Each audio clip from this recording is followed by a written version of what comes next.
இன்னைக்கு நம்ம demon Prince of மோமோச்சோஸோட episode 10 தான் பார்க்க போறோம். போன எபிசோட்ல எப்படி முடிச்சிருப்பாங்க, லாஸ்டா அந்த டீச்சர் வந்திருப்பானா, அவன் தான் வில்லனே, பெரிய மந்திரவாதி.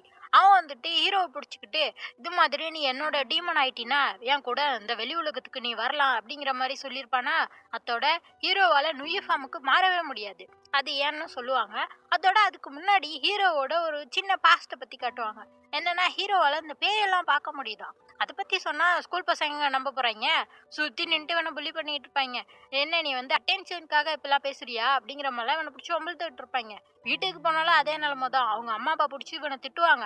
இப்பெல்லாம் லூஸ் மாதிரி பேசிட்டு சுத்தாத அப்படின்னு சொல்லிட்டு. இவன் ரொம்ப சோகமா இருப்பான். யாருமே நம்ப மாட்டாங்களே அப்படின்னு சொல்லிட்டு. அப்படியே இங்கே காட்டுறாங்க. இப்ப பிரசன்ட்ல வந்து ஹீரோ கேட்டுட்டு இருக்கான், எதுக்கடா நீ இப்பெல்லாம் பண்ணிட்டு இருக்க அப்படின்னு சொல்லிட்டு அந்த டீச்சரை பத்தி தான் கேட்டுட்டு இருக்கான். அந்த டீச்சர் சொல்லிட்டு இருக்கான், இது எல்லாமே நான் பொறுமையா போட்ட ஒரு பிளான் தான் அப்படின்னு சொல்லிட்டு. என்னன்னா, ஒரு கதை சொல்லியிருந்தாங்க தெரியுமா, போன எபிசோட்லாம் பார்க்ல ஸ்கூல் யூனிஃபார்ம் போட்டுட்டு ஒரு ஆள் வருவான், வந்துட்டு அங்க இருக்க சின்ன பசங்களை புடிச்சிட்டு போயிடுவான்னு சொல்லிட்டு அது கட்டு கதை நினைச்சிட்டு இருந்திருப்பாங்க. ஆனா அது ஒரு உண்மையான கதை. என்னன்னா, அந்த ஸ்கூல் யூனிஃபார்ம் போட்டுட்டு வரதே இந்த டீச்சர் தான். அப்ப அவன் ஸ்கூல் தானே படிச்சிட்டு இருப்பான். வந்துட்டு இவனால வந்து இந்த மோமோச்சி ஹவுஸ்குள்ள வர முடியலையா, ரொம்ப நாளா சுத்தி சுத்தி தேடிட்டு இருந்திருக்கான். இவனுக்கு ஒரே ஒரு ஐடியா, என்னன்னா எல்லா டீமனையுமே இவனுக்கு கீழே வேலை வாங்கணும். அதுக்கு வந்து இந்த மோமோச்சி ஹவுஸ்ல இருக்க பவர் வந்து இவனுக்கு ரொம்ப முக்கியம். அதை எப்படியாச்சும் எடுத்துடணும்னு பார்த்துருக்கான். ஆனா மோமோச்சி ஹவுஸ் எப்படின்னா, அந்த வீட்டுக்கு யாரு மாஸ்டரா இருப்பாங்களோ அவங்கள மட்டும்தான் அந்த வீட்டுக்குள்ள விடும். அதனால இந்த பயலை வந்து வீட்டுக்குள்ள வரவே விடல. இந்த வீடு எங்க எங்க இருக்குன்னு இவனால கண்டுபிடிக்க முடியல. இப்படி சுத்திட்டு இருக்கப்பதான் இவன் பார்க்குக்கு வந்துட்டு இந்த பசங்களெல்லாம் பார்த்துட்டு இருப்பான், யாரை பிடிச்சி உள்ள அனுப்பலாம் அப்படின்னு சொல்லிட்டு தான் அந்த பையன் அந்த பசங்களை பிடிச்சிட்டு போயிருப்பான் போல. இப்படி ஒரு நாள் இந்த பசங்களை கூட்டு போலான்னு வந்து பாக்குறப்ப அப்பதான் ஹீரோ வந்து நின்றுட்டு இருக்கான். ஹீரோ நின்னுக்கிட்டு இந்த டீச்சருக்கான இவன் பக்கத்துல ஏதோ குட்டி டீமன் இருக்கும் போல, அது இவனால பார்க்க முடியுது. அதை பார்த்துட்டு இவன் கேட்பான், இது என்ன உங்க ஃப்ரெண்டா அப்படின்னு சொல்லிட்டு. அப்பாடா நம்மளுக்கு ஒரு ஆள் சிக்கிட்டானான்னு சொல்லிட்டு அப்பையில இருந்து ஹீரோ கூட ஃப்ரெண்டா இருக்கான். உன்னால இதெல்லாம் பார்க்க முடியுதா அப்படிங்கிற மாதிரி நம்ம ஹீரோ கிட்ட பேசிட்டு இருப்பான். அப்புறம் டெய்லிக்கும் ஹீரோ வந்து இங்கதான் வந்து இவன் கூட தான் உட்காந்து பேசிட்டு இருப்பானா. இவன் கேட்பான், ஏன்டா உன் ஸ்கூல் ஃப்ரெண்ட்ஸ் கூட விளையாடலையா, வீட்டுக்கெல்லாம் போலையான்னு சொன்னா, அவங்க எல்லாம் நான் என்ன சொன்னாலும் நான் பொய் சொல்றேன்னு சொல்றாங்க, என்ன திட்டுறாங்க, எங்க அப்பா அம்மா வந்து உன்னால குடும்பத்துக்கே கெட்ட பேருன்னு சொல்லிட்டு என்ன திட்டுறாங்க அப்படிங்கிற மாதிரிலாம் நம்ம ஹீரோ சின்ன பிள்ளையில இது எல்லாத்தையுமே இவன்ட்ட சொல்லுவானா. இது எல்லாத்தையும் கேட்டுட்டு இவன் என்ன சொல்றான், அவங்க சொல்றதுதான் சரின்னு நினைக்கிறேன். ஏன்னா நீ வந்து அவங்கள விட்டுட்டு தூரமா போயிட்டேன்னு ஏன் அவங்க சந்தோஷமா இருப்பாங்க அப்படிங்கிற மாதிரிலாம் அவன் சொல்லுவான். இதை கேட்டோடனே இவனுக்கு அதிர்ச்சி ஆயிரும். அவ எப்படி பாப்பான், என்ன சொல்றீங்க அப்படின்னு சொல்லிட்டு. ஆமாண்டா, இப்ப நீ போய் ஒளிஞ்சிக்கிட்டேன்னு வையன் எங்கேயாச்சும் தூரமா, அவங்க உன்னை தேடி வருவாங்கல்ல, அப்ப நம்ம தெரிஞ்சுக்கலாம் உன்னை அவங்களுக்கு பிடிச்சிருக்கா இல்லையான்னு சொல்லிட்டு அப்படிங்கிற மாதிரி சின்ன பிள்ளைத்தனமா சொல்ல. அவன் கேக்குறான், அப்படி என்ன யாரோ கண்டுபிடிக்க வரலனா, அதெல்லாம் நீ கவலைப்படாத, நான் கண்டுபிடிக்கிறேன். இது மாதிரி மலை மேல மோமோச்சி வீடுன்னு ஒண்ணு இருக்கு, அங்க நீ போய் ஒளிஞ்சிக்கோ அப்படின்னு சொல்லிட்டு தான் இந்த பையன் அமுச்சு வச்சிருக்கான். அப்ப ஓடி வந்த நம்ம ஆவோய் தான் அப்படியே அந்த வீட்டுக்குள்ளேயே மாட்டிக்கிட்டான். இது எல்லாத்தையுமே இப்ப இந்த டீச்சர் சொல்லிட்டு இருக்கான். அப்ப நான் உன்னை வேணுக்கு தாண்டா இந்த வீட்டுக்குள்ள அமுச்சு வச்சேன், அப்பதான் நீ இந்த வீட்டுக்குள்ள வந்து இந்த வீட்டுக்கு மாஸ்டர் ஆவ, அப்ப நான் உன்னை யூஸ் பண்ணி என்னோட பவரை என்னால எடுத்துக்க முடியும் அப்படிங்கிற மாதிரிலாம் இந்த டீச்சர் சொல்லிட்டு இருக்கான். நீங்க ஏன் இப்பெல்லாம் பண்ணீங்க அப்படிங்கிற மாதிரிலாம் சொல்ல. அதோட இவனால இப்ப யூனிஃபார்முக்கு மாற முடியல ஹீரோவால. அது கூட இந்த டீச்சர் போட்ட பிளான் தான். என்னன்னா, ஃபர்ஸ்ட் நம்ம ஹிமாரி வந்திருப்பா தெரியுமா, இந்த வீட்டுக்கு ஒரு பத்திரத்தை எடுத்துக்கிட்டு அவங்க அப்பா அம்மா வந்து இவளுக்காக இந்த வீடை விட்டு போயிருக்காங்க, இத்தனை வயசுல இவளுக்கு இந்த வீடு கிடைக்கணும்னு சொல்லிட்டு ஒரு பத்திரம் வந்ததுன்னு சொல்லிட்டு தானே வீட்டுக்கு வந்திருப்பா. கடைசியா பார்த்தா அந்த பத்திரத்தை அனுப்புனதும் இந்த டீச்சர் தான். எதுக்கு இமாரிய உள்ள அனுப்பிச்சு விட்டுருக்கானா, இவன் வந்து நம்ம ஹீரோ நுயி ஃபார்ம்லயே இருந்தா இந்த டீச்சரால அவனை வந்து பிடிக்க முடியாது. இப்ப ஹிமாரி உள்ள வந்தோடனே ஹீரோக்கு வந்து டீமனா தான் இருக்கணும்னு இவ்வளவு நாள் நினைச்சிட்டு இருந்திருப்பான். ஹிமாரி வந்தோடனே மனுஷனா மாறணும்னு கொஞ்சம் கொஞ்சம் ஆசை வர ஆரம்பிச்சிருமா. அதனால என்ன ஆயிரும், நுயியோட அந்த பவர் எல்லாம் குறைய ஆரம்பிச்சிரும். அதனாலதான் இப்ப அவனால நுயி ஃபார்முக்கும் மாற முடியல.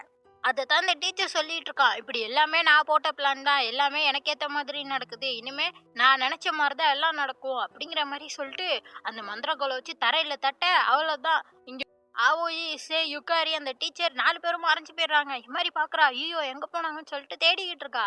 அப்ப பார்த்தா வீட்டுக்குள்ள காசா வரான். காசா வந்துட்டு சொல்றான், நீ எவ்வளவு தேடினாலும் அவங்க கிடைக்க மாட்டாங்க, ஏன்னா அந்த டீச்சர் அவங்கள வந்து டீமன் உலகத்துக்கு தூக்கிட்டு போயிட்டான் அப்படிங்கிற மாதிரி சொல்றான். இவளுக்கு ஒண்ணுமே புரியல. அப்ப நான் எப்படி அங்க போறது அப்படின்னு சொல்லிட்டு கேட்டுட்டு இருக்க. நீ செத்து போனா மட்டும்தான் அங்கெல்லாம் போக முடியும் அப்படிங்கிற மாதிரி அவன் சொல்லிட்டு இருப்பான். இப்படி பேசிட்டு இருக்கப்பயே டிராவுக்குள்ள இருந்து ஏதோ லைட் வரும். என்னடா இது அப்படின்னு சொல்லிட்டு இது மாதிரி திறந்து பார்த்தா, அந்த பூனைப்பட்டி கொடுத்துட்டு போனாங்கல்ல ஒரு லைட்டு, உண்மையான வழியை இது காட்டும், ஆனா ஒரு தடவை மட்டும்தான் காட்டும் அப்படிங்கிற மாதிரி சொல்லியிருப்பாங்கல்ல, அந்த லைட்டு இப்ப வழி காட்டுது. எப்ப இதை நான் ஃபாலோ பண்ணிட்டு போனா ஆவோயிட்ட போயிரலாம் போலயே அப்படின்னு சொல்லிட்டு இவ பாட்டுக்கு அதை பிடிச்சிட்டு நடந்து போக ஆரம்பிச்சிடுறா. அப்படியே இங்கிட்டு காட்டிட்டு இருக்காங்க. அந்த டீச்சர் வந்து ஆவோகிட்ட சொல்லிட்டு இருக்கான், என்னோட பிளான் என்ன தெரியுமா, இந்த உலகத்துக்குள்ள வர எல்லா டீமன்ஸையும் அழிக்கிறது தான் என்னோட பிளானு அப்படின்னு சொல்றப்ப இவன் சொல்றான், இல்ல அதுல எவ்வளவு நல்லவங்க இருக்காங்க, எனக்கு எல்லாருமே ஒரே மாதிரிதான் அப்படிங்கிற மாதிரி சொல்ல, அப்படிலாம் கிடையாது, மனுஷங்களுக்கு அவங்க அந்த டீமன்ஸ்க்கு அளவுக்கு பவரே கிடையாது, அதனால அந்த டீமன்ஸ் எல்லாம் அழிச்சுதான் ஆகணும் அப்படிங்கிற மாதிரி இவன் சொல்லிட்டு இருக்கான். ஹீரோ அதுக்கு ஒத்துக்கவே மாட்றான். அவங்க பாட்டுக்கு அமைதியா வாழ்ந்துட்டு போறாங்க, உனக்கு என்ன அப்படிங்கிற மாதிரி தான் பேசிட்டு இருப்பான். அப்படியே இங்கே பார்த்தா ஹிமாரி அப்படியே அந்த லைட்டை ஃபாலோ பண்ணிட்டு போயிட்டு இருக்காளா, அங்கே பார்த்தா ஒரு பெரிய கேட் இருக்கு.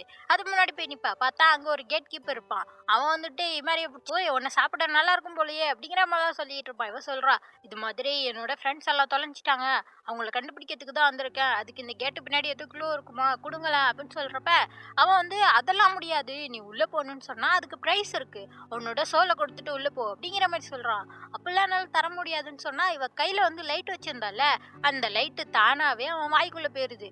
உனக்காக இந்த லைட் வந்து அதோட வாழ்க்கையை விட்டு கொடுத்துருச்சுப்பா. அப்ப சரி கதவு திறக்கிறேன்னு சொல்லிட்டு உள்ள அமுச்சு விட்டுறான். அங்க பார்த்தா ஒரு டிராயர்ஸா இருக்கு. என்னது இது இப்படி இருக்கு அப்படின்னு சொல்லிட்டு கேட்க, அப்பதான் அவன் சொல்றான், இந்த உலகத்துல உயிரோட வாழ்ந்துகிட்டு இருக்காங்கல்ல, அவங்களோட மெமரிஸ் அவங்களோட உண்மைகள் மட்டும்தான் இதுல இருக்கும், அதை வச்சே அவங்க இப்ப எங்க இருக்காங்கன்னு சொல்லிட்டு உன்னால கண்டுபிடிக்க முடியும் அப்படிங்கிற மாதிரி சொல்றான். ஓ அப்படியா அப்படின்னு சொல்லிட்டு, எனக்கு ஆவோய் நனமுறையை பத்தி தான் வேணும் அப்படின்னு கேட்கிறப்ப ஒரு பெட்டி வந்து நிக்குது. அதை திறக்கலான்னு பார்த்தா திறக்காம இல்ல, டக்குன்னு பேரு மாதிரி ஹிமாரியோட பேரு காட்டுது. ஹிமாரி பாக்குறா, ஏன் என் குடும்பத்தை பத்தி காட்டுது அப்படின்னு சொன்னா, அதுவா உன் மனசுல உண்மையா என்ன இருக்கு, உன் அப்பா அம்மா பத்தி உண்மையை தெரிஞ்சுக்கணும், உன் குடும்பத்தை பத்தி உண்மையை தெரிஞ்சுக்கணும்னு தானே இருக்கு, அதனாலதான் அந்த பெட்டி மாற மாட்டேங்குது அப்படிங்கிற மாதிரி சொல்றான். இவ சொல்றா, இல்ல இப்ப எனக்கு ஆவோய் தான் முக்கியம், அவனை பத்தி தான் தெரிஞ்சுக்கணும்னு சொன்னா, அதெல்லாம் இல்ல, உன் மனசுல ஆள் மனசுல உன் அப்பா அம்மா எப்படி இருப்பாங்க, உன் குடும்பம் எப்படி இருந்துச்சு அதை பத்தி தெரிஞ்சுக்கணும் தான் உனக்கு ஆசை, அதனால உன் பெட்டியே நீ சூஸ் பண்ணு, அப்பதான் உன் குடும்பத்தை பத்தி உன் வாழ்க்கையை பத்தி உண்மை தெரியும் அப்படிங்கிற மாதிரிலாம் சொல்றான். இல்ல அதெல்லாம் எனக்கு தேவையில்ல அப்படின்னு சொன்னா அவன் வந்து அப்படியே பேச்சு மாத்தி மாத்தி பேசுவான். என்னன்னா இந்த ஒரு சான்ஸ் தான், திருப்பி அவளால வந்து பொட்டியெல்லாம் திறந்து பார்க்க முடியாது, நீ ஒருத்தரோட வாழ்க்கையை மட்டும்தான் பார்க்க முடியும், அது ஒண்ணு விட்டா இல்ல அந்த ஆவோய் விட்டா அப்படிங்கிற மாதிரி கேட்க, இவ சொல்லிடுறா, இல்ல இப்ப எனக்கு முக்கியம் ஆவோய் தான், ஆவோயை தான் நான் காப்பாற்றணும், அவனோட மெமரிஸ் மட்டுமே எனக்கு முக்கியம் அப்படிங்கிற மாதிரிலாம் சொல்ல, கரெக்டா ஆவோயோட பெட்டி அன்லாக் ஆயிருது. அதை திறந்தோடனே அதுக்குள்ள இருந்து ஒரு குட்டி ஆவோய் வெளில வரான். அதோடய இந்த எபிசோட் முடியுது. அடுத்த எபிசோட் அடுத்த திங்கட்கிழமை வந்துடும். அதுக்கு மறக்காம சேனலை சப்ஸ்கிரைப் பண்ணிக்கோங்க. பை.